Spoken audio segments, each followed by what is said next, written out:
चलिए आ जाइए सभी लोग।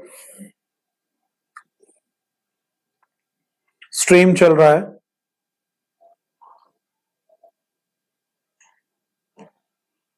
फटाफट से शेयर कर दीजिए। ठाकुर साहब good evening.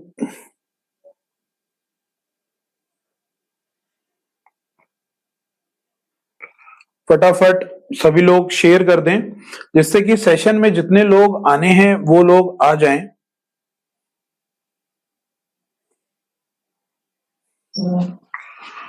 Welcome to my stream दोस्तों, आप लोग जल्दी से जल्दी शेयर कीजिए। Maya Rani ji good evening. Good evening. Sanju Sagar उपस्थिति दर्ज करा दी है सभी लोगों ने और मैं चाहता हूं कि सभी लोग जल्द से जल्द अगर आ जाएंगे तो हम सेशन को आगे बढ़ाते हैं। आज हम कुछ ऐसे प्रश्नों की बात करेंगे जो माइक्रोसॉफ्ट ऑफिस से रिलेटेड है। कुछ प्रश्नों के बारे में आपसे मैं पूछूंगा और कुछ प्रश्न आप मेरे को बताएंगे। दोस्तों फटाफट से शेयर कर दीजिए चीजों को। आज डिस्कशन करेंगे कुछ महत्वपूर्ण विकल्पों का। परीक्षा में प्रश्नों का लेवल क्या होगा, जिस तरीके से हम लोग तैयारी कर रहे हैं आपको पेपर में अवश्य अवश्य ही वह सभी प्रश्न देखने को भलीभांति रूप से मिलेंगे। हमारी कोशिश है कि परीक्षा में आपको प्रश्न बहुत ही सरल नजर आए। चलिए दोस्तों सभी लोग शेयर कर दीजिए इसको कि जल्दी से जल्दी सभी लोग आ जाएं।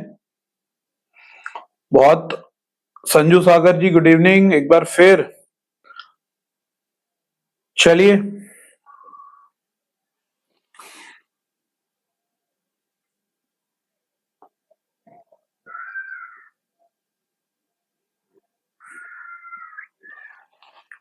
आ जाइए सभी लोग, जल्दी से प्रश्नों को डिस्कस करते हैं। बेहतरीन, बहुत बढ़िया। जल्दी से जल्दी डिस्कशन करेंगे तो प्रश्नों को मजा आएगा समझने में, प्रश्नों को सीखने में मजा आएगा।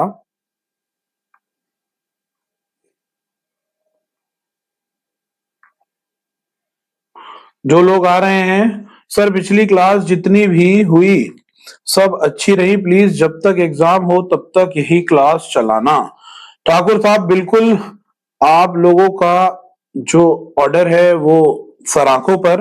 रियल नेम मेंशन कर दिया करो यार कि सही नाम क्या है। ठाकुर साहब से मैं क्लैरिफाई नहीं हो पाती बात कि कौन बात कर रहा है। इतना तो क्लियर है कि हमारे स्टूडेंट ही होंगे, तो बस इतना क्लियर और कर दीजिए कि कौन बात कर रहा है। बहुत बहुत प्यार देने के लिए आप लोगों का धन्यवाद है। सभी शेयर करिए चीजों को, शुरू करेंगे सेशन बहुत जल्दी जल्दी। चलिए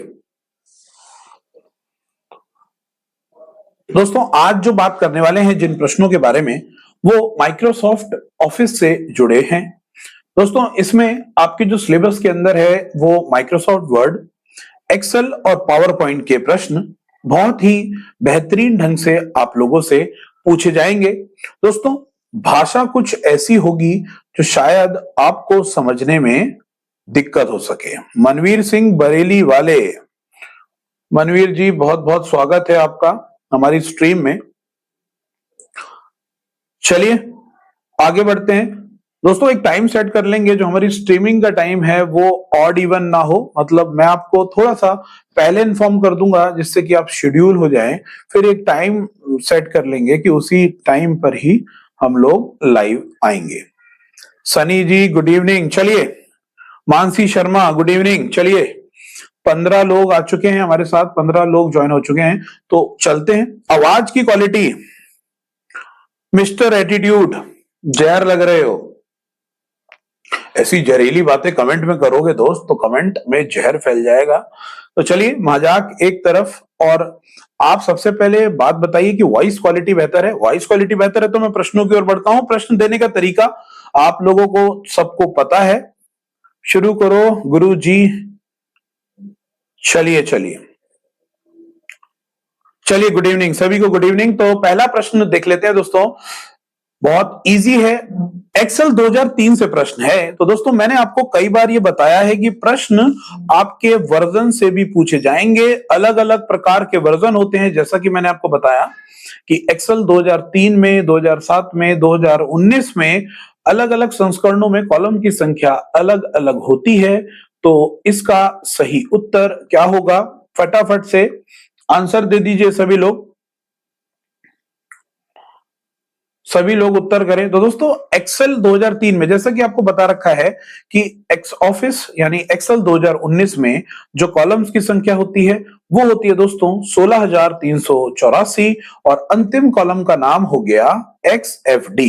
और यही बात करें एक्सेल 2003 की, तो इसमें प्रश्नों यानी कॉलम की संख्या होती है 256। और अगर मैं बात करूं कि 256वें कॉलम में कौन सा जो कॉलम का नाम क्या होगा, तो कॉलम का नाम होगा IV, यानी I फॉर इंक और V फॉर वायलिन, यानी IV अंतिम कॉलम का नेम होगा, एड्रेस होगा। जैसा कि आप लोगों को पता है कि कॉलम को अल्फाबेट के द्वारा प्रदर्शित किया जाता है, तो ये बात ध्यान रखेंगे कि IV कॉलम का अंतिम कॉलम का नेम है। टोटल कॉलम की संख्या 256 है। निम्न में से सेल रेफरेंस का प्रकार है। दोस्तों सेल रेफरेंस का प्रकार कौन सा है? A relative cell reference, B absolute cell reference और C A व B दोनों, या इनमें से कोई नहीं। तो दोस्तों सेल रेफरेंस होते कितने प्रकार के हैं? एक्सेल में सेल रेफरेंस आपको ब्रीफ करूंगा मैं सेल रेफरेंस के बारे में। तो दोस्तों सेल रेफरेंस होते हैं टोटल 3 प्रकार के, रिलेटिव, एब्सोल्यूट और मिक्स्ड सेल रेफरेंस। तो फिलहाल यहां पर 2 सेल रेफरेंस आपके सामने हैं, तो आंसर होगा इसका C, यानी A व B दोनों ही प्रकार के सेल रेफरेंस हैं। तो दोस्तों ये क्लास में आप लोगों को ऑफलाइन लेक्चर्स में क्लियर करा दिया जाएगा कि सेल रेफरेंस कितने प्रकार के होते हैं। तो एक्सेल में 3 प्रकार के सेल रेफरेंस होते हैं, जो रिलेट करते हैं, रिलेटिव, एब्सोल्यूट करते हैं यानी एब्सोल्यूट से पहले डॉलर लग जाता है, जो फिक्स्ड होते हैं, और एक होते हैं मिक्स्ड, जिसमें रेफरेंस के अंदर यानी एक सेल में किसी अन्य सेल का रेफर लिया हो, संदर्भ लिया हो, तो उसको बोला जाता है रेफरेंस यानी सेल रेफरेंसेस। तो रेफरेंसेस टोटल हो गए 3 प्रकार के। तो दोस्तों इसका जो राइट आंसर है वो है C। आगे बढ़ते हैं। निम्न में एब्सोल्यूट सेल रेफरेंस को किस चिन्ह के द्वारा प्रदर्शित किया जाता है, यानी एब्सोल्यूट सेल रेफरेंस का उदाहरण क्या है? जैसा कि मैंने आपको बताया, एब्सोल्यूट सेल रेफरेंस होता है दोस्तों यानी फिक्स्ड सेल रेफरेंस, यानी एब्सोल्यूट मतलब सटीक। और प्रत्येक प्रकार के एक्सेल में सेल रेफरेंस प्रदर्शित करने के लिए, एब्सोल्यूट सेल रेफरेंस प्रदर्शित करने के लिए आपको किस सिंबल का प्रयोग करना पड़ेगा दोस्तों? आपको प्रयोग करना पड़ेगा डॉलर का, यानी कॉलम के नेम से भी पहले डॉलर और आपके पंक्ति के नाम से भी पहले आपको डॉलर मेंशन करना पड़ेगा, तभी आप उस एब्सोल्यूट सेल रेफरेंस कह पाएंगे। आगे बढ़ते हैं दोस्तों। फुटनोट व एंड नोट का उपयोग डैश के लिए किया जाता है, रेफरेंस के लिए, सूचना के लिए, पॉइंट्स के लिए या लिस्ट के लिए। दोस्तों मैं आपको 20 सेकंड का समय दूंगा।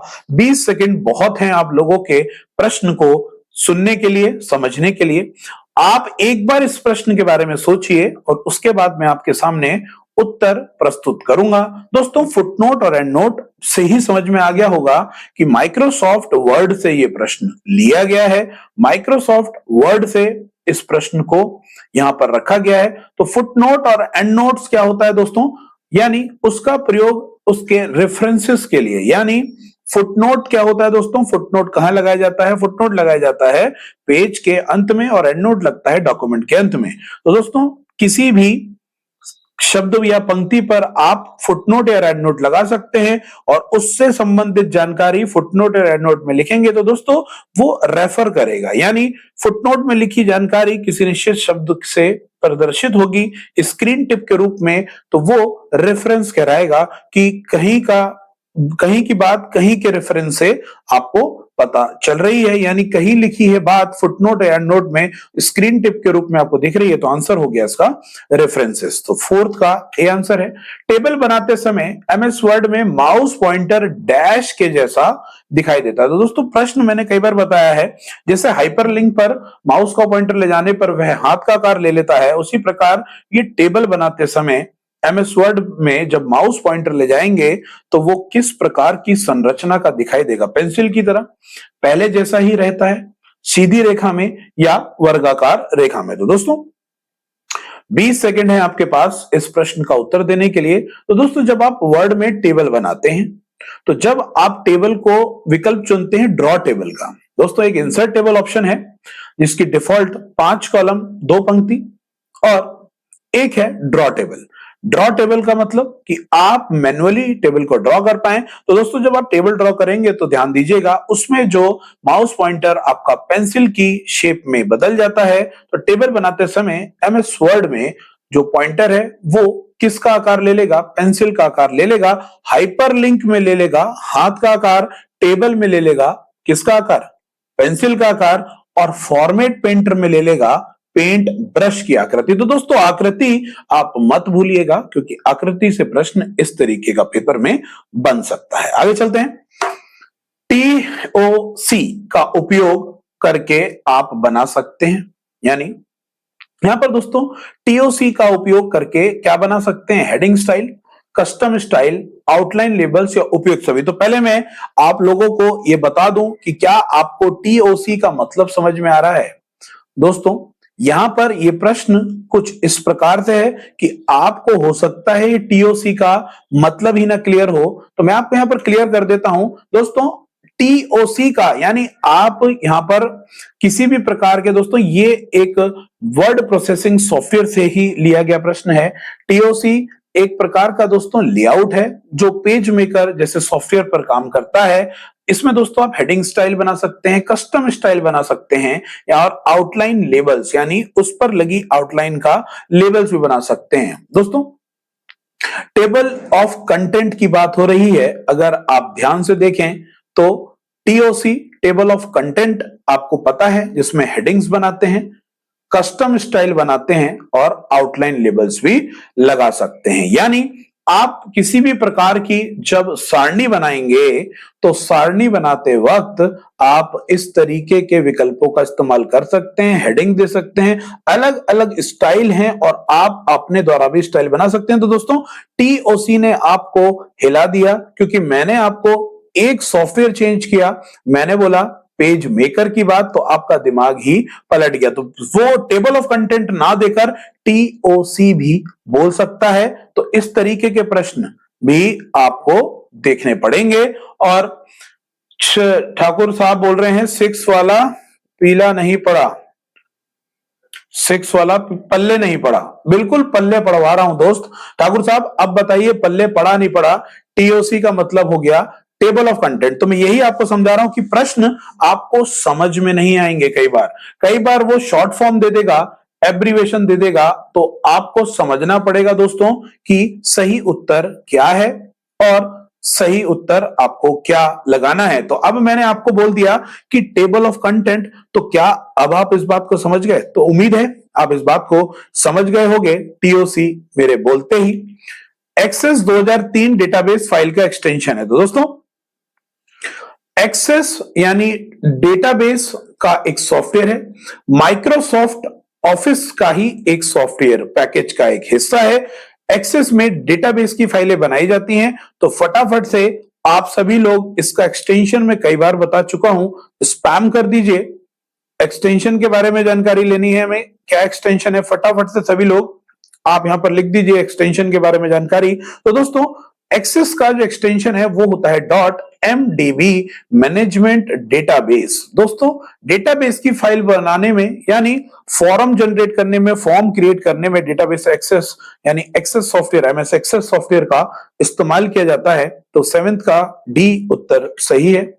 एब्सोल्यूट सेल रेफरेंस में सिंबल का प्रयोग होता है। दोस्तों जैसा कि अभी पिछले सेल में बात करी, एब्सोल्यूट सेल रेफरेंस का जो सिंबल होता है वो इक्वल टू हैश और डॉलर या @ आपके पास 10 सेकंड का समय है, आप लोग फटाफट से उत्तर दे दीजिए 8वें प्रश्न का। दोस्तों एब्सोल्यूट सेल रेफरेंस का जो सिंबल होता है वो डॉलर होता है। दोस्तों क्या होता है? डॉलर। मैंने अभी आपको बताया फिक्स्ड सेल रेफरेंस, यानी जो फिक्स्ड हो जाए, रेंज को जब फिक्स्ड कराना होता है, एब्सोल्यूट वैल्यू को लेना होता है, तो उसका जो सिंबल है वो किसी भी रो के पंक्ति या कॉलम से पहले डॉलर सिंबल लग जाता है। फ्री स्पेस ऑप्शन कहां आता है?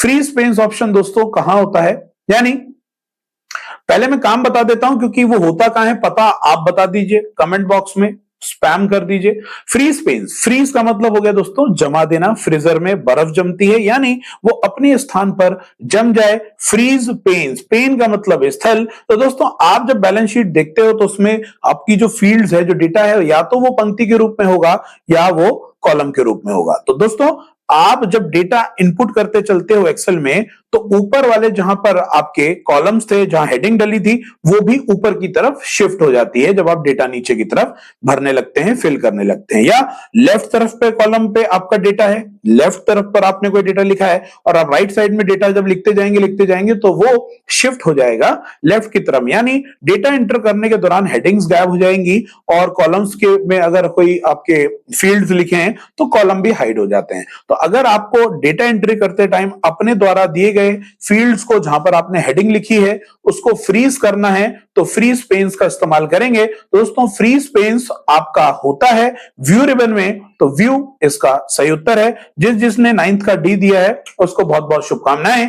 टास्क पेन की शॉर्टकट कमांड क्या होती है? दोस्तों टास्क पेन की शॉर्टकट कमांड, टास्क पेन होता है कार्यस्थल, यानी आप एक बात और ध्यान रखेंगे, यानी जब विकल्पों से संबंधित कार्यस्थल की बात हो, दोस्तों ये प्रश्न कहां से लिया गया है मैं आपको क्लियर कर दूं, ये प्रश्न 2007 या 7 से पहले के संस्करणों से लिया गया है। देखिए आप लोग थोड़ा सा समय ले लीजिए, अगर आपको समय समझ में आता है तो आप मेरे को कमेंट में बता दीजिए कि क्या क्या क्या ऑप्शंस हैं, उत्तर बता दीजिए। असद खान जी बोल रहे हैं आज बड़ी जल्दी आ गए सर। मैं फिरदौस जी थोड़ा सा जल्दी इसलिए आ गए कि थोड़ा सा मेरे को कहीं बाहर जाना पड़ रहा था, तो इस विषय पर मैं थोड़ा सा जल्दी आ गया हूं। नॉर्मल डेज में हम सेशन 8 बजे का ही रखेंगे, तो इसीलिए थोड़ी सी माफी चाहते हैं, खेद है इस बात के लिए कि आपके सामने जल्दी आ गए। तो बताइए फटाफट, 10th का आंसर सभी लोग दे रहे हैं। किसी ने हिमांशु चौहान ने 10th का डी दिया है एफ। दोस्त एफ कोई शॉर्टकट कमांड नहीं होती टास्क पेन की, सिंगल प्रेसिंग बटन आपको हमेशा एक वर्ड ही प्रेस करेगा। कई लोग सी बोल रहे हैं, शिफ्ट प्लस एफ, शिफ्ट के साथ एफ भी कोई काम नहीं करेगा। ठीक है, तो मैं आपको क्लियर करता हूं। तो दोस्तों ये प्रश्न 2007 से है, इसीलिए शायद आपको समझ में नहीं आया। तो दोस्तों मैं आपको यहां पर एक बात क्लियर कर दूं कि जो टास्क पेन एरिया होता है वो आपको पता है, मैंने बताया है कि सॉफ्टवेयर के राइट हैंड साइड पर आपको प्रदर्शित होगा। लेकिन यहां पर 2007 और 2003 से प्रश्न है दोस्तों, जो शॉर्टकट कमांड 2019 में रिबन को हाइड या अनहाइड करने की है, वही कमांड 2007 और उससे पहले के सॉफ्टवेयर में कंट्रोल F1 जो कमांड है वो टास्क पेन एरिया को शो और हाइड करने की शॉर्टकट कमांड होती है। यानी इसका जो सही आंसर है वो दोस्तों ए होगा, यानी कंट्रोल प्लस F1। आप 2019 में अगर करके देखेंगे तो आपके जो रिबन है वो हाइड होंगे और अनहाइड होंगे। लेकिन अगर 2007 या उससे पहले के संस्करण में करेंगे तो जो राइट तरफ टास्क पेन एरिया होता है वो हाइड होगा, वह अनहाइड होगा। तो 2007 से प्रश्न था, टास्क पेन की शॉर्टकट कमांड कंट्रोल F1 होती है। तो दोस्तों किसी भी तरीके का प्रश्न अगर मिलता है, टास्क पेन की कमांड कंट्रोल F1, रिबन को हाइड करने की कमांड भी कंट्रोल F1 होती है। चलिए दोस्तों 11वां प्रश्न अभी देख लेते हैं आपके लिए। अल्ट F कई लोग बोल रहे हैं दोस्तों, अल्ट F की मैं बात बता दूं, जैसे अल्ट F यानी 10th का ए आंसर दिया है कई लोगों ने, बी आंसर दिया है कई लोगों ने। तो बी वालों को मैं बता दूं मिस्टर एटीट्यूड आपको कि दोस्त अल्ट F से क्या होगा, अल्ट F से फाइल का टैब ओपन हो जाएगा। अल्ट F दबा के देखिएगा आप, उससे कि फाइल टैब ओपन हो जाता है। तो अल्ट F से टास्क पेन एरिया ओपन नहीं होता है। आगे चलते हैं। डैश में फाइल को खोलने व सेव करने व बंद करने में किया जाता है। दोस्तों फाइल को खोलने, बंद करने और इस तरह सेव करने आदि के कार्य किस रिव्यू या किस टैब में मिलते हैं आपको? फटाफट से 11वें प्रश्न का उत्तर की तकरार है और आप लोगों के जवाब का हमको इंतजार है। फटाफट से 11वें प्रश्न का आंसर कर दीजिए। तो दोस्तों आप सभी को इजीली पता ही होगा कि फाइल को खोलने, बंद करने, सेव करने, क्लोज करने, प्रिंट करने, ये मैं ऐड कर रहा हूं इन विकल्पों को, तो समझ गए होंगे ये सभी फाइल मेन्यू या फाइल टैब पर उपस्थित होते हैं विकल्प। आगे चलते हैं दोस्तों। एक स्लाइड प्रेजेंटेशन के दौरान एक के बाद एक हाइपरलिंक को सेलेक्ट करने के लिए आप क्या प्रेस करेंगे? दोस्तों स्लाइड प्रेजेंटेशन के दौरान एक के बाद एक हाइपरलिंक को सेलेक्ट करने के लिए आप क्या प्रेस करेंगे? दोस्तों हाइपरलिंक देने के लिए पूछ रहा है ये कि हाइपरलिंक के लिए कौन सा आप इस्तेमाल करेंगे, कौन सी की का प्रयोग करेंगे? तो फटाफट से टैब का प्रयोग करेंगे। हाइपरलिंक यानी इस प्रेजेंटेशन के दौरान हो या शीट के दौरान हो या आपका वर्ड डॉक्यूमेंट के दौरान हो, हाइपरलिंक को सेलेक्ट करना है। तो हाइपरलिंक को मतलब हाइपरलिंक का विकल्प आपको लगाना चाह रहे हैं। दोस्तों देखिए, अब आप लोगों को इस प्रश्न में थोड़ा सा कंफ्यूजन होगा कि बोल रहा है कि स्लाइड प्रेजेंटेशन के दौरान प्रेजेंटेशन चल रही है, चलिए समझ में आ गया, प्रेजेंटेशन चल रही है, हाइपरलिंक को सेलेक्ट करना है, क्या हाइपरलिंक पर क्लिक करना है? तो हाइपरलिंक पर क्लिक करने के लिए तो सर ने कमांड बताई थी कि कंट्रोल बटन दबाना आवश्यक होता है और माउस पॉइंटर ले जाने पर वह हाथ का आकार ले लेता है। तो क्या उस तरीके का कोई उत्तर आपको दिख रहा है यहां पर ऑप्शंस में? क्या कंट्रोल बटन है? क्या हाथ का आकार है? नहीं है। तो आप जो विकल्प आपको नियर बाय सटीक लगेगा आप वह उत्तर में बिल्कुल देंगे। तो राइट आंसर है इसका दोस्तों टैब। यानी आप प्रश्न को ध्यान से देखिएगा। एक स्लाइड प्रेजेंटेशन के दौरान एक हाइपरलिंक को सेलेक्ट करने के लिए आप क्या प्रेस करेंगे?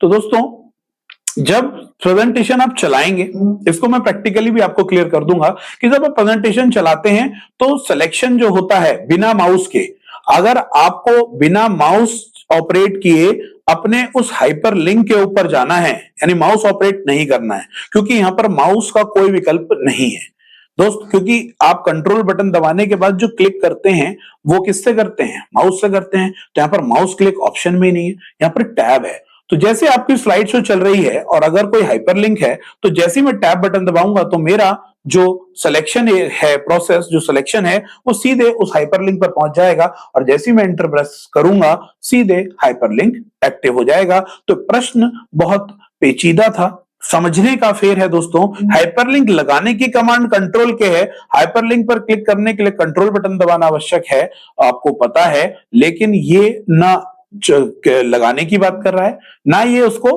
क्लिक करने की बात कर रहा है। ये किसकी बात कर रहा है? बिना माउस के आपको हाइपरलिंक को सिलेक्ट करना है। तो सिलेक्ट कब होगा? बिना माउस के। तो आपको ये प्रश्नों से ही, विकल्पों से समझना होगा कि ये बात कर रहा है सिलेक्शन की, सिलेक्ट करने की बिना माउस के, क्योंकि माउस का कोई ऑप्शन यहां पर नहीं है, क्योंकि कंट्रोल के से सिलेक्ट नहीं होता है, कंट्रोल एच से भी सिलेक्ट नहीं होता है, उपरोक्त सभी हो नहीं सकता।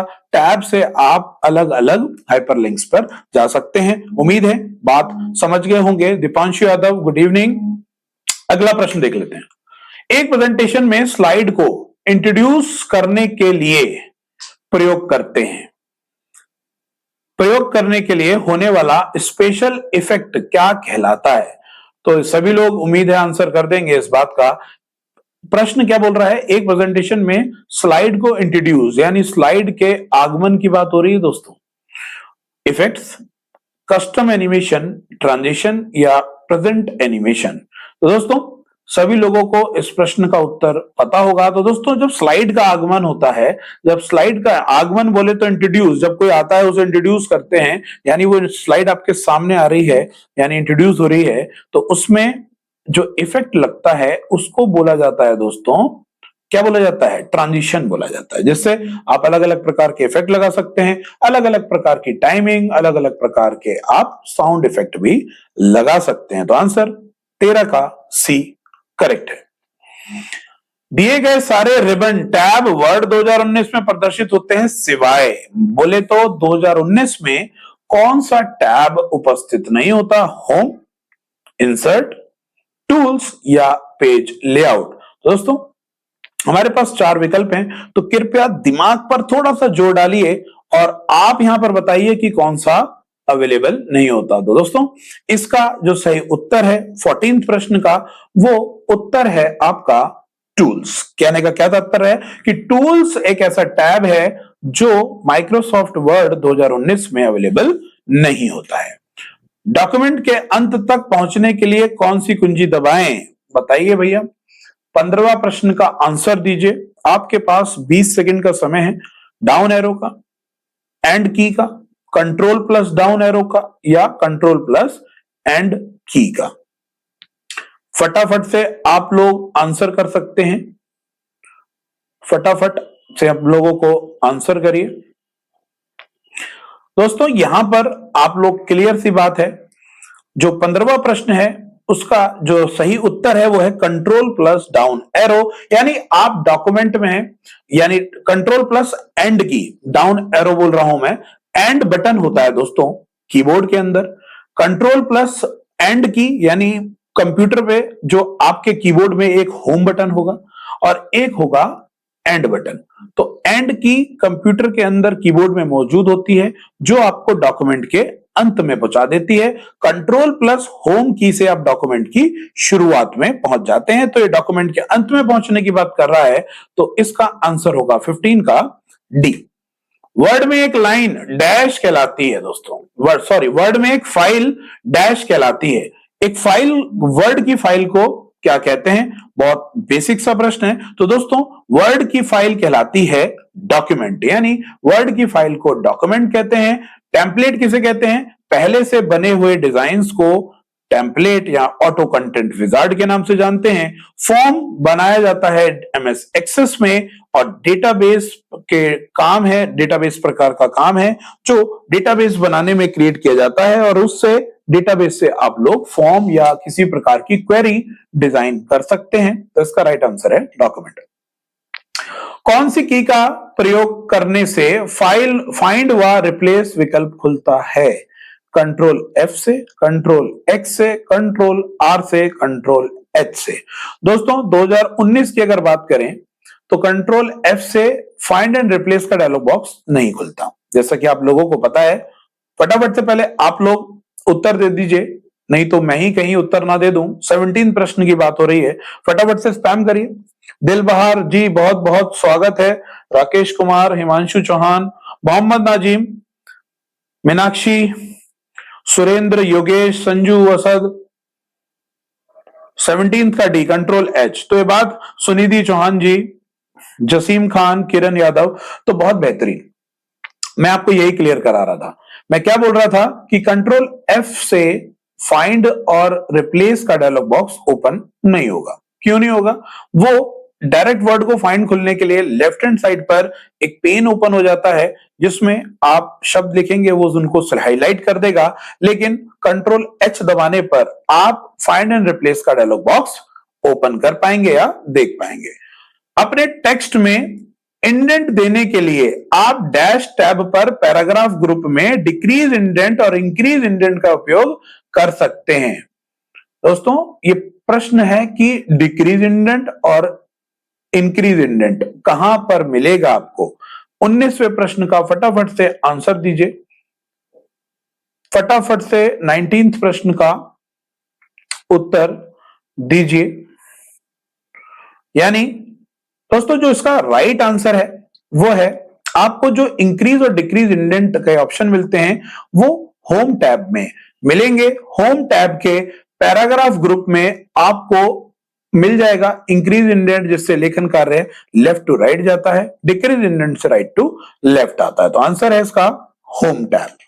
डॉक्यूमेंट को डिजाइन करने के लिए डैश विभिन्न प्रकार के विकल्प प्रदान करते हैं। डॉक्यूमेंट को डिजाइन करने के लिए डैश विभिन्न प्रकार के विकल्प प्रदान करते हैं Microsoft Excel, Microsoft PowerPoint, Microsoft Word या माइक्रोसॉफ्ट एक्सेस। बताइए फटाफट से।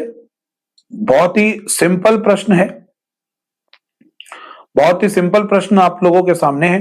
दोस्तों सीधी सी बात है, डॉक्यूमेंट को डिजाइन करना है, पहले ही शब्द में आंसर छिपा है। बोल दिया प्रश्न में, प्रश्न नहीं बोल दिया कि डॉक्यूमेंट की बात हो रही है, तो भैया एमएस वर्ड के पेज को डॉक्यूमेंट बोला जाता है। तो इसीलिए इसका जो सही उत्तर है वो है माइक्रोसॉफ्ट वर्ड। आगे चलते हैं। फुटनोट और एंडनोट का उपयोग डैश के लिए किया जाता है। तो रिपीटेड क्वेश्चन है, आप सभी को इसका आंसर पता होगा रेफरेंस के लिए। किस टूल का प्रयोग टेबल स्ट्रक्चर के आउट बनाने में किए करते हैं? एनालाइजर का, डिजाइनर का, डॉक्यूमेंट का या जनरेटर का? किस टूल का प्रयोग टेबल स्ट्रक्चर के आउटलाइन बनाने के लिए किया जाता है? दोस्तों, टेबल का स्ट्रक्चर डिजाइन करना है। कुछ ऐसे प्रश्न भी आपको मिल जाएंगे जो थोड़े बहुत आउट ऑफ द सिलेबस भी होंगे। एक आध प्रश्न आपको जरूर ऐसा लगेगा कि ये आउट ऑफ सिलेबस है। मैं कुछ एक्सेस के भी प्रश्न आपके सामने डिस्कस कर रहा हूं, वो आपको इसलिए क्योंकि हो सकता है माइक्रोसॉफ्ट ऑफिस का ही एक सॉफ्टवेयर है आपके सामने एक्सेस, तो एक्सेस से भी प्रश्न पूछे जा सकते हैं। तो तैयार रहना है बिल्कुल कि एक आध प्रश्न अगर एक्सेस से बनेगा तो बिल्कुल हम उसके लिए तैयार हैं। 22वें का कई लोगों ने आंसर देना शुरू कर दिया है, बी बोल रहे हैं सभी लोग। दोस्तों, किस टूल का प्रयोग करेंगे? तो दोस्तों, ये बात हो रही है किस टूल का उपयोग, यानी डॉक्यूमेंट के अंदर ही आप टेबल के स्ट्रक्चर को क्रिएट करेंगे। यानी ये प्रश्न भी माइक्रोसॉफ्ट वर्ड से है, तो इस तरीके से घुमा के भी प्रश्न आपसे पूछे जा सकते हैं कि किस टूल का प्रयोग टेबल स्ट्रक्चर, तो यहां पर सॉफ्टवेयर को टूल के नाम से संबोधित कर रहा है। वो बोल रहा है कि आप टेबल बना के उसकी क्या आउटलाइन बदल सकते हैं? तो जी हां, आप टेबल की आउटलाइन क्रिएट कर सकते हैं। बहुत सारे प्रश्न पेचीदा होकर आपके सामने प्रकट होंगे कि उनकी भाषा कुछ डिफरेंट होगी, समझने में आपको परेशानी हो सकती है। तो 22वें का आंसर सी है। निम्न में से कौन सी कमांड फील्ड कॉलम के राइट क्लिक मेन्यू से नहीं चुनी जा सकती? दोस्तों, निम्न में से कौन सी कमांड फील्ड कॉलम के राइट क्लिक मेन्यू से नहीं चुनी जा सकती? कौन सी ऐसी चीज है जो राइट क्लिक मेन्यू से नहीं चुनी जा सकती? Hide column, rename column, frizzy column या शॉर्ट डिसेंडिंग? तो आप क्या नहीं चुन सकते माउस के राइट क्लिक से? आंसर दीजिए फटाफट से 23वें प्रश्न का। तो दोस्तों, आप कौन सा कार्य नहीं कर सकते राइट क्लिक करके किसी भी फील्ड पर, यानी किसी भी निश्चित एरिया पर? तो दोस्तों, आप कॉलम का नाम रीनेम नहीं कर सकते। आप क्या नहीं कर सकते? आप कॉलम को हाइड कर सकते हो, आप फ्रीज कर सकते हो कॉलम, आप उसको सेलेक्ट करके शॉर्टिंग और असेंडिंग और डिसेंडिंग ऑर्डर में भी बदल सकते हो। तो दोस्तों, ये प्रश्न कहां से है? तो आपको विकल्प पढ़ के समझ में आएगा। ये एक्सेल से प्रश्न है कि आप कॉलम के ऊपर, यानी जो कॉलम्स होते हैं उस पर राइट क्लिक करेंगे तो उसमें रीनेम कॉलम का ऑप्शन नहीं मिलेगा, क्योंकि आप किसी भी प्रकार के कॉलम का नाम दोस्तों रीनेम नहीं कर सकते। ये बात आपको अंडरस्टूड होनी चाहिए कि एक्सेल में ना ही आप कॉलम का नाम रीनेम कर सकते हैं और ना ही पंक्ति का नाम। आप सेल का नाम तो रीनेम कर सकते हैं with the help of define name. Ctrl+F3 shortcut command है और फॉर्मूला टैब में उपस्थित होता है डिफाइन नेम। तो एक्सेल में आप ना ही किसी कॉलम और ना ही किसी पंक्ति का नाम चेंज कर पाएंगे। तो चलिए दोस्तों, आगे चलते हैं। जो 23 का जो आंसर आपको मिल चुका होगा, बी। निम्न में से कौन सा एमएस एक्सेस का मान्य डेटा टाइप नहीं है? दोस्तों, ये प्रश्न एक्सेस से है। कुछ प्रश्न आप इस तरीके से समराइज करते चलिए। एक्सेस है तो भाग भाई बहन Microsoft Word, Excel, PowerPoint का ही। एक आध प्रश्न अगर आपसे पूछ लिया गया तो आपको उत्तर देना पड़ेगा। तो थोड़ा सा समराइज करते चलेंगे। मेमो, पिक्चर, करेंसी या ऑटो नंबर, यानी निम्न में से कौन सा एमएस एक्सेस का डेटा टाइप ही नहीं है? तो दोस्तों, पिक्चर किसी प्रकार का डेटा टाइप नहीं है। मेमो में पूरा रिकॉर्ड क्रिएट किया जाता है। करेंसी का प्रयोग करते हैं एक्सेस में। ऑटोमेटिक नंबरिंग के लिए भी विकल्प इस्तेमाल करेंगे। तो ये जो पिक्चर है वो डेटाबेस का आप कोई भी मान्य डेटा टाइप नहीं है। तो आंसर हो गया 24वें का बी। माइक्रोसॉफ्ट वर्ड द्वारा प्रदान किए गए किसी प्रमाणिक टेम्पलेट का उपयोग आप डैश जैसे डॉक्यूमेंट के लिए करते हैं? ब्रेशर के लिए, ब्राउशर के लिए, ब्रेशर के लिए, रिज्यूम के लिए या रिपोर्ट या उपरोक्त सभी? तो वर्ड द्वारा प्रदान किए गए प्रमाणिक टेम्पलेट का उपयोग, दोस्तों एक टेम्पलेट है जो पहले से उपस्थित डिजाइन है। तो आप ब्राउचर क्रिएट करने के लिए, यानी जब कॉलेज का ब्राउचर होता है, कौन सा कोर्स है, कितनी फीस है, कहाँ एफिलिएटेड है, सारी इक्वालिटी फैसिलिटी ब्राउचर में प्रिंटेड होती है। रिज्यूम नौकरी के लिए जो बायोडाटा देते हैं। रिपोर्ट अपने कार्य की पूरी रिपोर्ट तैयार करनी है। तो दोस्तों, टेम्पलेट का प्रयोग कहां किया जाता है? उपयोग सभी में, ब्राउचर में, रिज्यूमे में। 25वें आंसर बता दिया आप लोगों ने। उपयुक्त सभी यानी वर्ड है भैया, आप वर्ड में ब्राउजर बना लीजिए, यानी सारी विशेषताएं लिख दीजिए अपने कॉलेज, यूनिवर्सिटी या किसी कंपनी के बारे में। रिज्यूम भी वर्ड में बनता है, रिपोर्ट भी क्रिएट आपका वर्ड में हो सकता है। तो भैया टेम्पलेट है हमारे पास विभिन्न प्रकार के, कवर पेज है हमारे पास पहले से, आप उनका इस्तेमाल करके विभिन्न प्रकार के कार्य कर सकते हैं, विभिन्न प्रकार के ब्राउचर्स, रिपोर्ट, रिज्यूम बना सकते हैं। इसका प्रयोग करके हम टेक्स्ट को मूव कर सकते हैं। दोस्तों किसका प्रयोग करके टेक्स्ट को मूव कर सकते हैं? माउस को, सीपीयू को, कीबोर्ड को या ए व बी दोनों को। दोस्तों फटाफट से उत्तर दीजिए आप लोग 26वें प्रश्न का। 26वें प्रश्न क्या कह रहा है? किसका प्रयोग करके टेक्स्ट को मूव करेंगे? दोस्तों जो सही उत्तर है इसका, आप ए व बी दोनों, यानी अब टेक्स्ट को आप इसका उपयोग करके हम टेक्स्ट में मूव कर सकते हैं। टेक्स्ट में मूव कराएंगे, माउस तो होना चाहिए दोस्तों, सीपीयू की भी तकरार है। सीपीयू क्यों होना चाहिए? दोस्तों कंप्यूटर, यहां पर प्रश्न दोस्तों थोड़ा सा यहां पर अजीब है। तो यहां पर ये क्या बोल रहा है कि इसका उपयोग करके हम टेक्स्ट में मूव करा सकते हैं, यानी सीपीयू का होना बहुत जरूरी है। यानी आप किसी भी डेटा को टेक्स्ट में कन्वर्ट करोगे तो माउस आपको चाहिए ही चाहिए। आप कीबोर्ड ना भी लगाओगे तो माउस से सिर्फ ऑपरेट करके आप डेटा को चेंज करने का ऑर्डर तो दे सकते हैं, किसकी मदद से? लेकिन जो डेटा ऑर्डर करेगा वो सीपीयू करेगा। सीपीयू मतलब कंप्यूटर का दिमाग। निर्देश केवल माउस से भी दिए जा सकते हैं, लेकिन सीपीयू का होना बहुत आवश्यक है। तो इसीलिए दोस्तों इसका जो राइट आंसर है वो है ए व बी दोनों। माउस के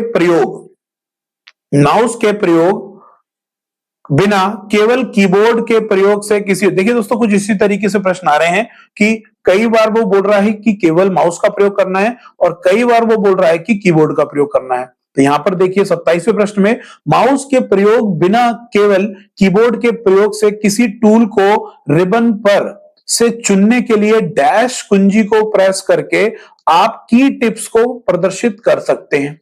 यानी यहां पर आपको माउस का इस्तेमाल नहीं करना है, केवल कीबोर्ड का इस्तेमाल करके आप जितने भी ऊपर रिबन हैं उनमें, यानी अगर मैं आपको, देखो दोस्तों इस तरीके की जो लैंग्वेज होती है वो आपको कंफ्यूज कर सकती है, पढ़ के देख लीजिए, कंफ्यूज करेगी। अच्छा चलिए मैं आपसे बोलता हूं, आपके पास 20 सेकेंड है, इसका आंसर दीजिए, फिर मैं आपको उससे क्लियर कराता हूं।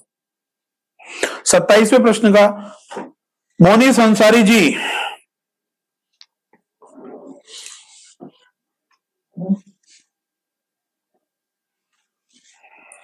सौरभ राजपूत जी, मैंने यहां पर क्लियर किया है आपको कि केवल, क्योंकि इस तरीके के प्रश्न आपको देखने को मिलेंगे, तो उम्मीद है आप मेरी बात समझ पा रहे होंगे।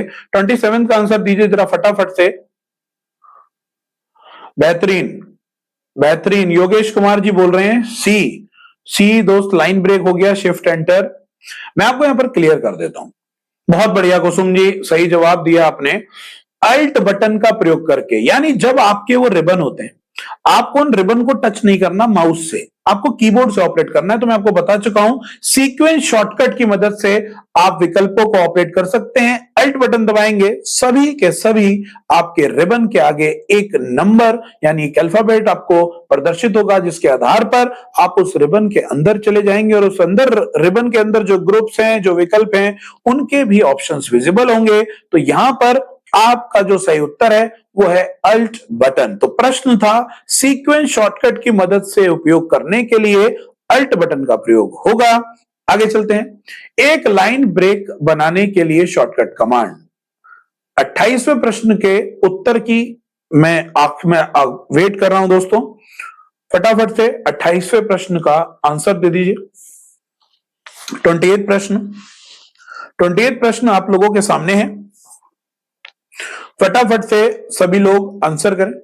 दोस्तों मैंने आपको बताया है पेज ब्रेक की शॉर्टकट कमांड होती है कंट्रोल एंटर, लेकिन बात हो रही है यहां पर लाइन ब्रेक की। लाइन ब्रेक किसकी मदद से करेंगे? आप करेंगे शिफ्ट प्लस एंटर की मदद से।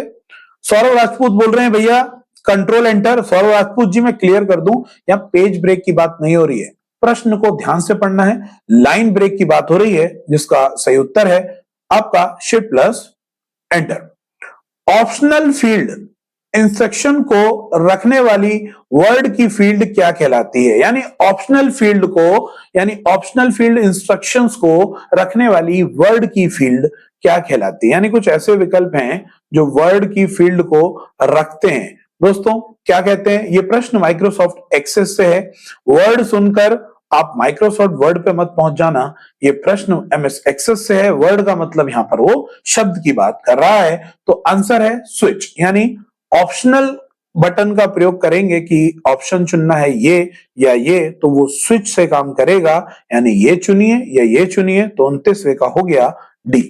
बिजनेस लेटर के लिए आवश्यक घटकों को सूची में डैश होते हैं, यानी जो बिजनेस के लिए लेटर तैयार करते हैं उनके मुख्य जो कंपोनेंट्स हैं, जो मुख्य घटक हैं, उनकी सूची में क्या होता है, उनकी सूची में हम क्या लिखते हैं। तो उनकी सूची में आप किसी भी प्रकार का डेटा लाइन लिख सकते हैं, एड्रेस लिख सकते हैं, मैसेज लिख सकते हैं, सिग्नेचर ब्लॉक भी लिख सकते हैं, यानी सिग्नेचर लाइन का प्रयोग कर सकते हैं।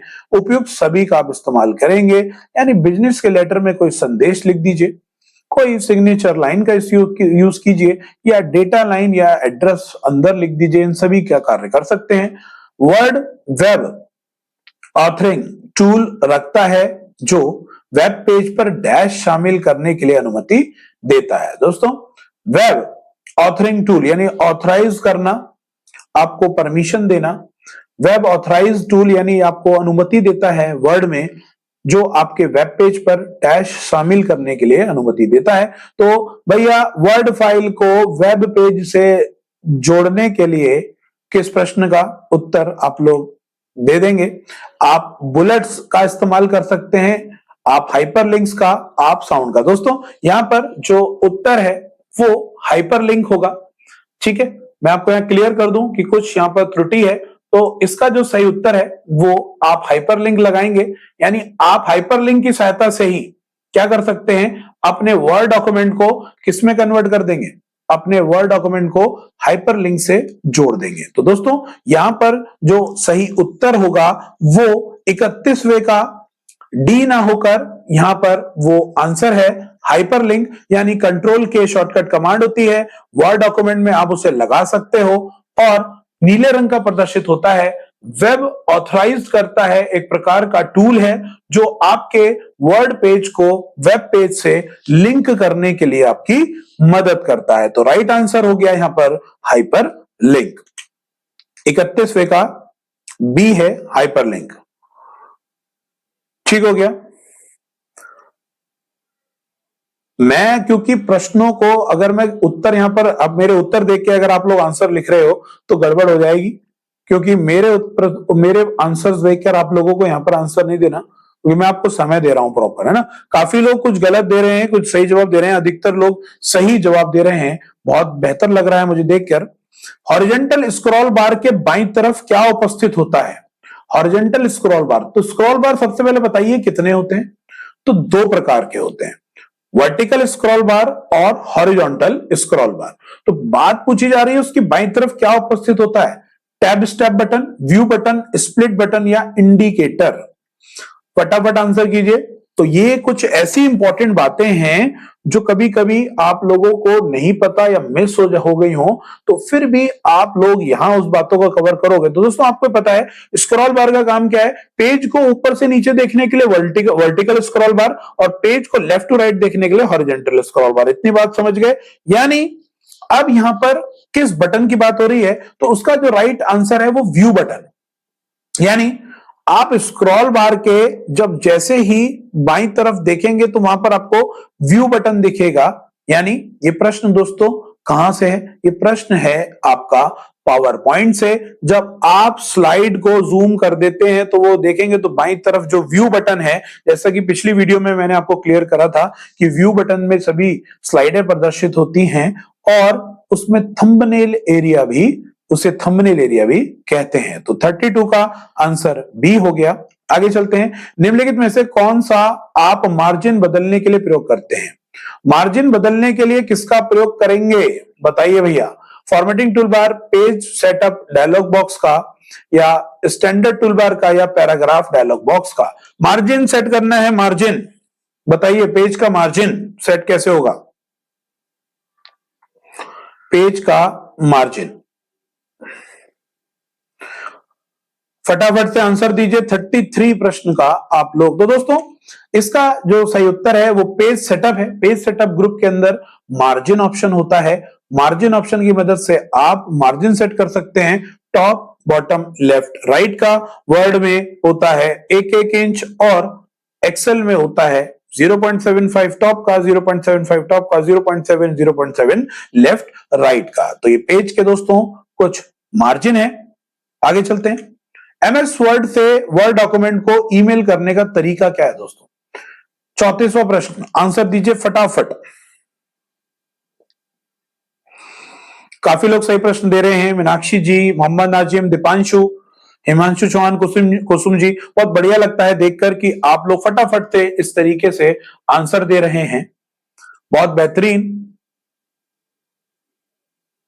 आगे चलते हैं दोस्तों, फटाफट आंसर करिए। तो दोस्तों 34 प्रश्न का सही उत्तर है हमारे पास ऑफिस बटन के अंदर आप सेंड टू में जाएंगे और मेल रेसिपिएंट का चुनाव करेंगे। तो मैं आपको क्लियर करूं तो आपको इन प्रश्नों को देखकर ही पता चल जाना चाहिए, क्योंकि 2019 में दोस्तों ऑफिस बटन होता ही नहीं है।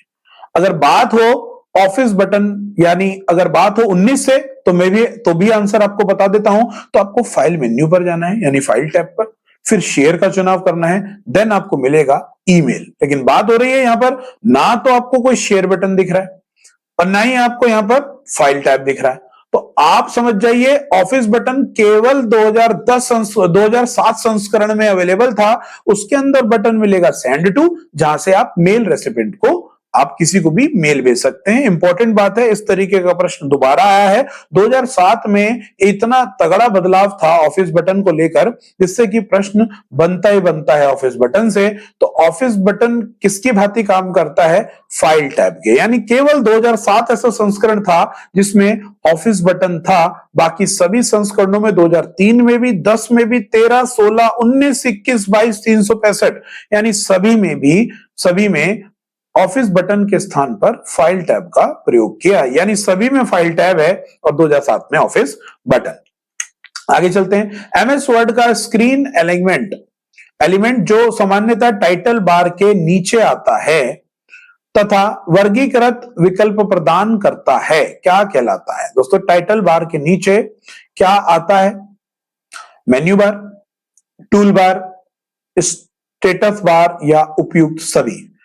फटाफट आंसर दीजिए 35वें प्रश्न का।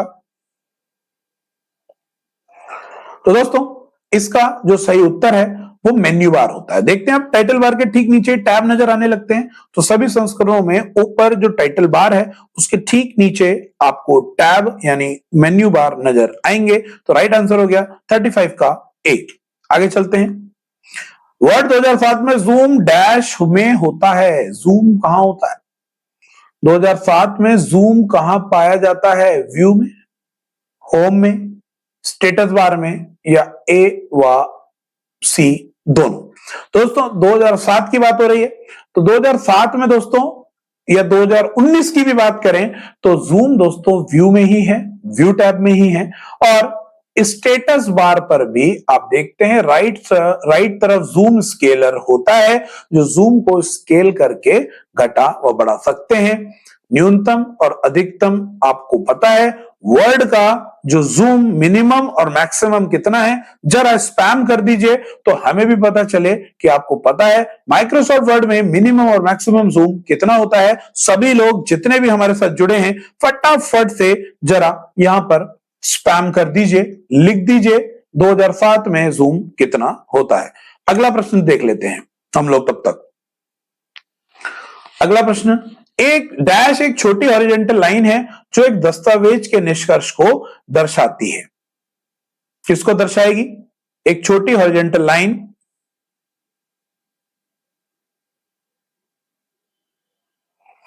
फटाफट से आंसर दीजिए। सौरभ राजपूत जी का आंसर आ गया 10 से 500। न्यूनतम 10 व अधिकतम 500। बहुत बढ़िया किरण यादव जी, सभी ने बढ़िया प्रदर्शन, बहुत बढ़िया।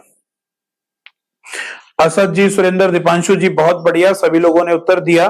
अब इस प्रश्न का भी उत्तर दे दीजिए तो जाने एक छोटी हॉरिजॉन्टल लाइन जो एक दस्तावेज के निष्कर्ष को दर्शाती है, क्या कहते हैं? बताइए भैया। इसका जो सही उत्तर है दोस्तों वो है एंड मार्क। एंड मार्क क्या होता है कि एक छोटी लाइन होती है जिससे आपको यह पता चलता है कि डॉक्यूमेंट कहां पर खत्म हो चुका है। इसका प्रयोग ऑफिशियल यानी कॉन्फिडेंशियल लेटर्स में किया जाता है। तो आप बोलेंगे कि भैया हमने तो देखा नहीं। दोस्तों ये एक डैश लाइन होती है जो अंडरलाइन आपको खुद मेंशन करनी होती है। तो ये एक कॉन्फिडेंशियल लेटर का सार्वभौमिक सत्य वाली बात है कि ऐसी छोटी हॉरिजॉन्टल लाइन यानी जो भी स्टैंडर्ड पेज होता है या डॉक्यूमेंट क्रिएट किए जाते हैं तो उस दस्तावेज या भी ऑफिशियल सरकारी जितने भी डॉक्यूमेंट्स होते हैं, तो आप ध्यान से सोचिए, आपको थोड़ा ध्यान आएगा जब डॉक्यूमेंट पूरा क्रिएट होता है, कोई भी सरकारी डॉक्यूमेंट देखेंगे तो उसके लास्ट पेज पर सबसे नीचे एक इतनी छोटी यानी लगभग 2.5-3 इंच की एक हॉरिजॉन्टल लाइन होती है, जिससे यह स्पष्ट होता है। कोई स्टैंडर्ड बुक देख लीजिएगा, जब वो बुक खत्म होगी उसके पेज के नीचे लाइन होती है 2.5 इंच की, तो जिससे यह प्रदर्शित होता है कि यहां पर क्या हो गया, दस्तावेज खत्म हो चुका है यानी दस्तावेज एंड हो चुका है। छोटे वर्ग जिन्हें डैश कहा जाता है किसी ग्राफिक्स के चारों ओर चयन आयत पर ग्राफिक्स के आयाम को बदलने के लिए इस्तेमाल किया जाता है। That kind of difficult language आपको पेपर में मिल सकती है। चलिए किसकी बात कर रहा है भैया? छोटे वर्ग होते हैं जिन्हें डैश कहा जाता है यानी चौकोर बॉक्स, किसी ग्राफिक्स के चारों ओर चयन आयत करने के लिए किसको बोला जाएगा? फटाफट से आंसर दीजिए। क्या समझ में आ रहा है आप लोगों को? नहीं तो हम बैठे हैं आपको समझाने के लिए, आप ही लोगों के लिए आए हैं। चलिए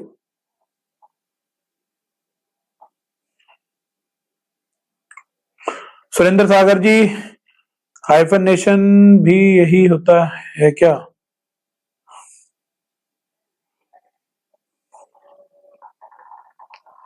दोस्तों साइजिंग हैंडल्स का बात हो रहा है। दोस्तों मैं आपको बता दूं साइजिंग हैंडल्स की क्या बात कर रहा है कि छोटा जो वर्ग बता रहा है दोस्तों, रीस्टोर डाउन देखा है आप लोगों ने? रीस्टोर डाउन यानी आपने देखा होगा कि जो एक मैंने आपको बताया है कि एक होता है माइनस का निशान जो मिनिमाइज, और एक होता है इस तरीके का चौकोर डब्बा जिसे रीस्टोर डाउन या मैक्सिमाइज कहते हैं, और एक होता है क्रॉस यानी क्लोज। तो दोस्तों इससे स्क्रीन मिनिमाइज हो जाती है, इससे होता है स्क्रीन को रिसाइज कर सकते हैं, उसे साइजिंग हैंडल भी जानते हैं। जब इस पर आप क्लिक करोगे तो आप स्क्रीन को छोटा बड़ा कर सकते हैं, चौड़ा कर सकते हैं, आप उसे ऊंचा कर सकते हैं, लेकिन इससे क्या होगा, डॉक्यूमेंट क्लोज हो जाएगा। तो यानी साइजिंग हैंडल के नाम से भी जानेंगे उसे, रीस्टोर डाउन को, और उसका जो दूसरा नाम है फिर वो डब्बा कुछ इस प्रकार से आपको दिखने लगेगा, उसको बोला जाता है मैक्सिमाइज। तो दोस्तों उम्मीद है इस प्रश्न को आप समझ गए होंगे। छोटे वर्ग जिन्हें डैश कहा जाता है किसी ग्राफिक्स के चारों ओर चयन आयत पर ग्राफिक्स के आयामों को यानी पूरे के पूरे सॉफ्टवेयर की विंडो आयाम मतलब पूरा उसका ओरिएंटेशन उसको चेंज करने के लिए इस्तेमाल किया जाता है रीस्टोर डाउन। साइजिंग हैंडल्स उसका दूसरा नाम है। आगे चलते हैं। यदि आप control plus shift plus F8 press करते हैं तब क्या होता है? बताइए भैया। कंट्रोल भी दबाना है, शिफ्ट भी दबाना है और F8 प्रेस करना है, तो बताइए फटाफट से क्या होगा, क्या एक्टिवेट होगा? It activates extended section, activates rectangular section, it select paragraph on which is insertion line. दोस्तों इसका सेलेक्ट है कि इट एक्टिवेट्स रेक्टेंगुलर सिलेक्शन, यानी आपने कोई चकोर चीज रेक्टेंगल आपने सिलेक्शन एरिया सेलेक्ट किया है तो वो कंट्रोल शिफ्ट F8 से एक्टिवेट हो जाता है। तो कंट्रोल शिफ्ट F8 से एक चकोर आकृति का एरिया, सिलेक्शन एरिया एक्टिवेट हो जाता है जिसे हम कंट्रोल शिफ्ट F8 से कहते हैं। तो दोस्तों इसका जो सही उत्तर है वो है बी। दोस्तों आप लोग जो आंसर दे रहे हैं 39 का सी, तो मैं आपको यहां पर क्लियर कर दूं दोस्तों, वो सिंगल प्रेसिंग बटन है, यानी F8 को कई बार दबाने पर, यानी एक बार दो बार दबाने पर वर्ड, 3 बार दबाने पर पंक्ति, और उसके बाद यानी 4 बार दबाने पर पूरा पैराग्राफ सेलेक्ट हो जाएगा। F8 को अलग अलग दबाने पर अलग अलग प्रकार के जो काम होते हैं तो वो केवल सिंगल F8 बटन से किया जाएगा। लेकिन यहां पर कंट्रोल शिफ्ट के साथ F8 है तो ये जो रेक्टेंगल बॉक्स है जिसको आप प्लेस होल्डर भी कहते हैं, तो प्लेस होल्डर समझ लीजिए, या आप कोई टेक्स्ट बॉक्स क्रिएट करते हैं तो वो भी रेक्टेंगल सेक्शन सिलेक्शन होता है, उसको सिलेक्ट करने के लिए आप इस्तेमाल करेंगे कंट्रोल शिफ्ट प्लस F8 का प्रयोग करेंगे। आगे बढ़ते हैं। कॉपीराइट सिंबल बनाने की शॉर्टकट कौन सी? फटाफट से स्पैम कर दीजिए control shift C, control C, alt control C. ये प्रश्न किसी का गलत नहीं होना चाहिए, मैं निगरानी रखूंगा इस प्रश्न पर आपकी। फटाफट से मोनिश अंसारी। यहां पर कई प्रश्न में आपको थोड़ा सा डाउट हो रहा होगा लेकिन कुछ नई चीज भी सीखने को मिल रही है, तो दोस्त जो जो नया मिल रहा है उसे एक्स्ट्रा में नोट करते चलिए। बाकी जो आपको आता है वो आपके अंदर है, आपके अंदर से कोई निकाल नहीं सकता। तो उम्मीद है मेरी बात समझ पा रहे होंगे। जो चीजें नई मिली हैं, कोई नए एरिया, नई कमांड्स, तो उसे नोट्स हेडिंग डालकर अलग से कॉपी बना लीजिए, यानी उसी कॉपी में इंपॉर्टेंट वन लाइनर के रूप में नोट कर लीजिए जो महत्वपूर्ण है। प्रैक्टिकल सेशन आप जब कहोगे हम आपको प्रदर्शित कर देंगे, बता देंगे। फटाफट स्पैम कर दीजिए 40वें प्रश्न को आंसर दीजिए। प्रभात पाल जी ए बता रहे हैं, Mansi ji D, Yogesh Kumar B, Kusum B बता रही है, कुसुम जी, सुरेंद्र सागर डी। तो दोस्तों आप लोग शायद भूल गए हैं, इसकी जो शॉर्टकट कमांड है वो अल्ट कंट्रोल सी है कॉपीराइट सिंबल के लिए, और alt control R registered symbol के लिए, और alt control T trademark symbol की शॉर्टकट कमांड होती है। किसके भाग है? आईपीआर इंटेलेक्चुअल प्रॉपर्टी राइट के भाग है। मनुष्य की बुद्धिमत्ता के आधार पर, यानी बुद्धि वाली जितनी संपत्तियां होती हैं तो वो आईपीआर के अंतर्गत आती हैं। ऐसी प्रॉपर्टी जो किसी के दिमाग की वजह से उसको अर्निंग करा रहा हो वो आईपीआर के अंतर्गत आता है। की स्ट्रोक कंट्रोल आई डैश के लिए प्रयोग होता है। कंट्रोल आई बताइए भैया, कंट्रोल आई किसके लिए प्रयोग करते हैं? शॉर्टकट कमांड फटाफट से, 20 सेकेंड है आपके पास। दोस्तों सभी को पता है इटैलिक लेखन कार्य हल्का तिरछा हो जाता है, तो दोस्तों इसका राइट आंसर है applies italic format to selected text. Italic का मतलब है लेखन कार्य तिरछा हो जाना। कंट्रोल आई शॉर्टकट कमांड है। एमएस एक्सेल को किस नाम से जाना जाता है? सभी को पता है एमएस एक्सेल को दूसरे नाम से, यानी एमएस एक्सेल को और क्या बोला जाता है? एमएस एक्सेल में आप इनमें से कौन सा विकल्प आपको सुना हुआ लग रहा है? फटाफट स्पैम कर दीजिए 42 का आंसर। 42 का आंसर है स्प्रेडशीट प्रोग्राम। माइक्रोसॉफ्ट एक्सेल के शीट को स्प्रेडशीट या स्प्रेडशीट प्रोग्राम है तो एमएस एक्सेल, और अगर पेज की बात करें तो वर्कशीट, बैलेंस शीट, शीट और भी नाम से आप लोग जानते हैं। तो 42 का आंसर है 42 का सी। किसी वर्कशीट के प्रथम सेल का सेल एड्रेस होगा, यानी एक वर्कशीट में प्रथम सेल का एड्रेस क्या होगा? बहुत ही सिंपल क्वेश्चन, सभी को पता होगा। इसका सही उत्तर कमेंट में स्पैम कर दीजिए 43 का राइट उत्तर। और अब एक प्रश्न और सुन लीजिए, एक वर्कशीट के अंतिम सेल का एड्रेस क्या होगा? कमेंट में मुझे नजर आ जाना चाहिए। यानी एक शीट में एमएस एक्सेल में पंक्ति का, यानी सॉरी एमएस एक्सेल की शीट में अंतिम सेल का एड्रेस नाम क्या होगा? फटाफट से आप लोग कमेंट कर दीजिए। इसका जो सही उत्तर है वो A1 है। मैं आपके कमेंट की प्रतीक्षा में हूं। फटाफट A1 सभी को पता चल गया। नेक्स्ट पर मैं प्रश्न खोल देता हूं और उसके बाद आंसर देख लूंगा, तब तक कमेंट आ गए होंगे आप लोगों के। अंतिम सेल एड्रेस क्या होगा? XFD कॉलम है जी, बहुत बढ़िया, भर दिया भैया। उत्तर भी पता चल गया होगा, 48 प्रश्न का उत्तर भी पता चल गया होगा। आप लोगों ने कमेंट करके भर दिया। क्या भर दिया? आंसर भर दिया। 44 का आंसर आपने ऑलरेडी लिख दिया। बहुत बहुत बधाई हो आपको। सभी लोगों को पता है, जिसे नहीं पता उसके लिए प्रश्न आ गया। 1048,576, उससे पहले कॉलम का नेम है XFD 1048,576 is the right answer. निम्न में से कौन सी ग्राफिकल फाइल नहीं है? ग्राफिक्स का मतलब दोस्तों यानी जिसमें इमेज फाइल नहीं है। 45 का आंसर बता दीजिए, फटाफट से आंसर बता दीजिए। 45 का आंसर, तो दोस्तों 45 का जो आंसर है यानी डॉट गिफ हमारी इमेज फाइल है, डॉट बीएमपी भी इमेज फाइल है, bitmap image group image format यानी पहले का ग्रुप इमेज फॉर्मेट हो गया, बीएमपी का बिटमैप इमेज, जेपीजी का जॉइंट पिक्चर एक्सपर्ट ग्रुप, और टेक्स्ट का दोस्तों dot TXT is not a graphical file, यह टेक्स्ट की फाइल है, इसलिए इसका राइट आंसर है 45 का डी। तो दोस्तों एमएस एक्सेल में वर्कशीट के समूह को क्या कहते हैं?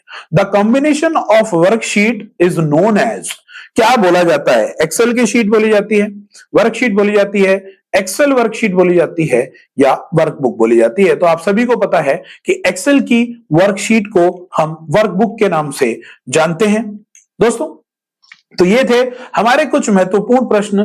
कई प्रश्नों की लैंग्वेज आप लोगों को समझ में हो सकता है ना आई हो, मैंने आप लोगों को कोशिश करी है कि इस सेशन में किस प्रकार के विकल्प यानी लैंग्वेज की डिफिकल्टी लेवल क्या होगी इसको समझाने के लिए। दोस्तों ऐसे ही आप लोग अपना प्यार बरकरार रखिएगा, हम लोग आपके लिए मेहनत कर रहे हैं, आप लोगों को कामयाब होते हुए देखना चाहते हैं कि आप लोग बहुत बेहतरीन ढंग से प्रिपरेशन कर रहे हैं। हमारी तरफ से जितनी भी सेवा हम लोग कर सकते हैं आप लोगों के लिए, यानी जितनी भी क्वेश्चन लाने के लिए जितनी भी प्रिपरेशन कर रहे हैं हम लोग आप लोगों के लिए कर रहे हैं कि आपको किसी प्रकार से किसी भी प्रकार की समस्या कंप्यूटर पोर्शन में नहीं होनी चाहिए, लेकिन आपके पेपर में प्रश्न का लेवल बहुत बेहतर होने वाला है। तैयारी हमारी बहुत मजबूत से है, बेहतर तरीके से प्रदर्शन करेंगे, किसी भी विद्यार्थी का कोई भी प्रश्न कंफ्यूजन से ना छूटे।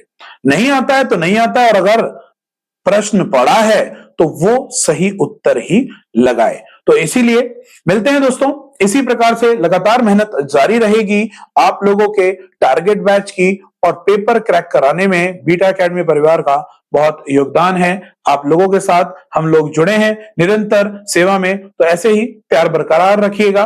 पसंद आए तो लाइक कीजिए और कमेंट सेक्शन में एक प्यारा सा कमेंट करना ना भूलिएगा। तो दोस्तों मिलते हैं अगले अपनी क्लासेस में, यह सेशन लगातार जारी रखूंगा और बहुत सारे नए नए प्रश्न आप लोगों के लिए लाता रहूंगा। इसका पीडीएफ मैं भी आपके साथ ग्रुप में शेयर करता हूं, जो प्रश्न गलत थे एक दो उसको मैंने यहां पर क्लियर करा दिया। दोस्तों इसी प्रकार से आपके साथ जुड़े रहेंगे, मिलते हैं।